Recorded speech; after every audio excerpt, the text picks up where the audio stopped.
Hey everyone, welcome back. We're going into part 3 of Atheist Reads the Bible for the first time. We have right on 2 parts. This is part 3 where we're going into Genesis chapter 4. So if you're interested in that, stay tuned after this.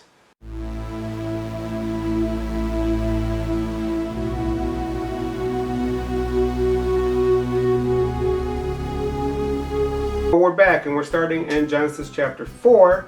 Like I said, I'm an atheist, never read the Bible before start to finish, so we're going to be going through chapter by chapter, see what my reactions are to it. Again, this is the NIV Bible.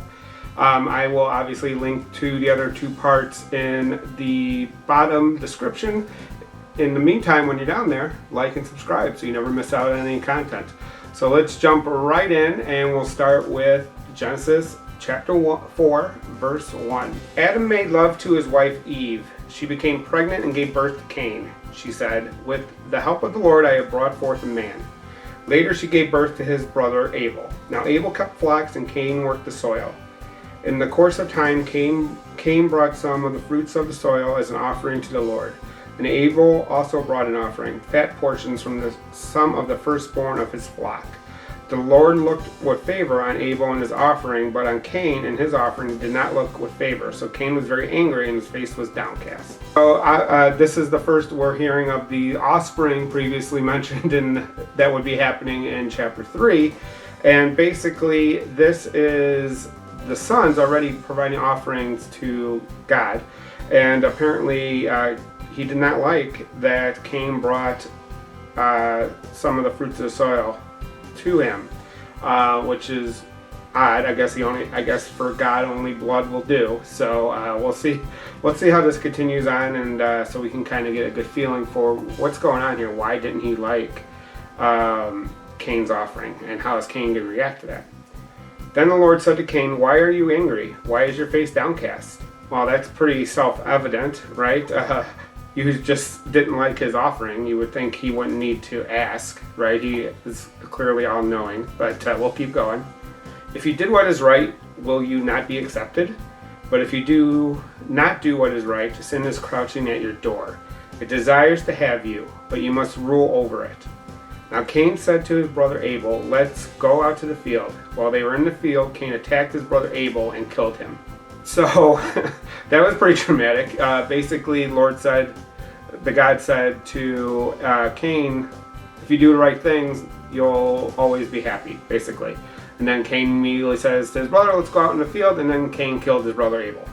So I'm not really sure what caused that, other than him just being angry at God, and that God wasn't angry at Abel. So that's a strange turn of events, so to speak. All right, let's jump back in.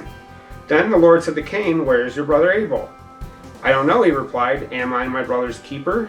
The Lord said, "What have you done? Listen, your brother's blood cries out to me from the ground.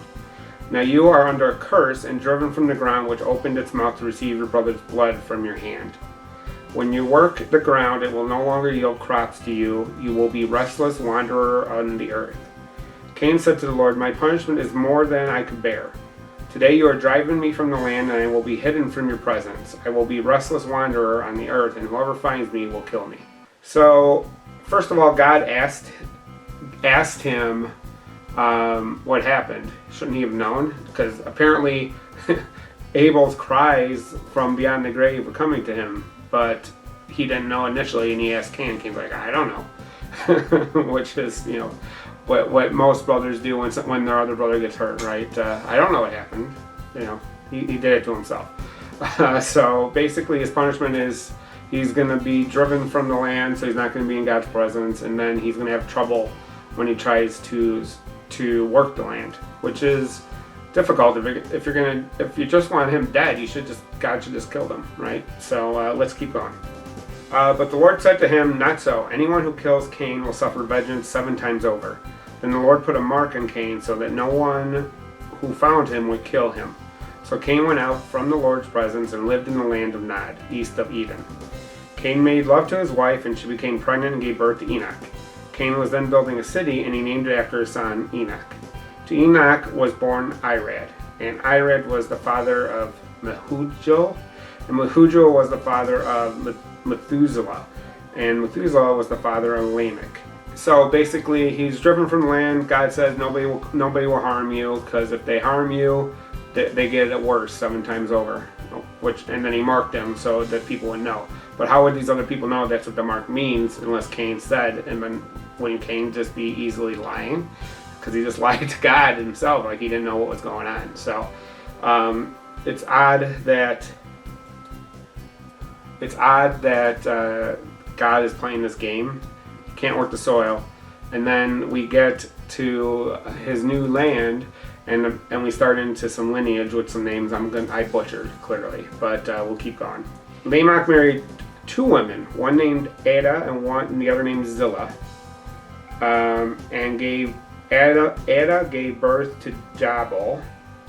Jabal, he was the father of those who lived in tents and raised livestock. His brother's name was Jubal. He was the father of all who played stringed instruments and pipes. Zillah also had a son, Tubal-Cain, who forged all kinds of tools out of bronze and iron. Tubal-Cain's sister was Naamah. Lamech said to his wives Ada and Zillah, "Listen to me, wives of Lamech, hear my words. I have killed a man for wounding me, a young man for injuring me." So we get some more lineage, and has got 2 wives, so that's interesting. And then we get some more lineage, and when he talks to his wives, Lamech, he says, "Listen to me." And he says, "Listen to me, wives of Lamech." Like, who else would he be talking to? And then he drops the bomb. "Hey, I killed somebody because he wounded me." So I'm not really sure what the heck is going on here. Who did he kill? Where is this wound that wouldn't be self-evident to his wives? All kinds of questions arise here. Let's keep going. If Cain is avenged 7 times, then Lamech 77 times. Adam made love to his wife again, and she gave birth to a son and named him Seth, saying, "God has granted me another child in place of Abel, since Cain killed him." Seth also had a son and named him Enosh. And at the time, people began to call on the name of the Lord. So that's the end, and all of a sudden there's this 77 times, which I guess they're multiplying the generations or something. I'm not really sure. And then we jump way back to Adam, which basically this is back in time to Adam and Eve again, and they gave birth to another son. So this is a lot of time jumping. I didn't know this was a time jumping episode of Bible, but we got a lot of different situations, and then that ended Genesis chapter 4. So I guess we'll move on. We'll move on to Genesis chapter 5, verse 1. See how far we get. This is the written account of Adam's family line. When God created mankind, he made them in the likeness of God. He created them male and female and blessed them, and he named them mankind when they were created. When Adam had lived 130 years, he had a son in his own likeness, in his own image, and he named him Seth. So apparently we're going to get in some lineage of Adam, and we're picking up kind of where the last chapter left off with Seth, but we'll see how it goes. Apparently Adam lived for 130 years. It's a pretty long time. I think he would be the longest person alive if it was normal records nowadays. All right, so we're going to pick up where we left off with verse 4. After Seth was born, Adam lived 800 years and had other sons and daughters. Altogether, Adam lived a total of 930 years when he died. When Seth had lived 105 years, he became the father of Enosh. After he became the father of Enosh, Seth lived 807 years and had other sons and daughters. Altogether, Seth lived a total of 912 years, then he died. Oh, I guess I was wrong about the amount of years. So they were living 800-year lives, and we're only getting some names of some of the kids in this lineage. So my biggest question is, what happened to these other sons and daughters? What happened to them? That would be, maybe there's some fan fiction out there about what happened to the other sons and daughters of Adam and Enosh. So let's keep going. When Enosh had lived 90 years, he became the father of Canaan. After he became the father of Canaan, Enosh lived 815 years and had other sons and daughters. Altogether, Enosh had lived a total of 905 years and then he died. When Canaan had lived 70 years, he became the father of Mahalalel. After he became the father of Mahalalel, Canaan lived 840 years and had other sons and daughters. Altogether, Canaan lived a total of 910 years and then he died. When Mayo lived 65 years, he became the father of Jared. After he became the father of Jared, Mayo lived 830 years and had other sons and daughters. Altogether, Mahail lived a total of 895 years and then he died. We're getting into this lineage. All these people are living really long times and they're also having their first kid really late in life, if these ages are to be believed, obviously. So that's interesting how late in life they're having these kids. We're on verse 18. When Jared lived 162 years, he became the father of Enoch. After he became the father of Enoch, Jared lived 800 years and had other sons and daughters. Altogether, Jared lived a total of 962 years, then he died. When Enoch had lived 65 years, he became the father of Methuselah. After he became the father of Methuselah, Enoch walked faithfully with God 300 years and had other sons and daughters. Altogether, Enoch lived a total of 365 years. Enoch walked faithfully with God, then he was no more because God took him away. Enoch didn't live that long, and they repeated that he walked faithfully with God, but he didn't really live that long, a lot less than a lot of the other people in this chapter, which is odd. So we're getting to the end of this. Let's keep going. When Methuselah had lived 187 years, he became the father of Lamech. After he became the father of Lamech, Methuselah lived 782 years and had other sons and daughters. Altogether, Methuselah lived a total of 969 years and then he died.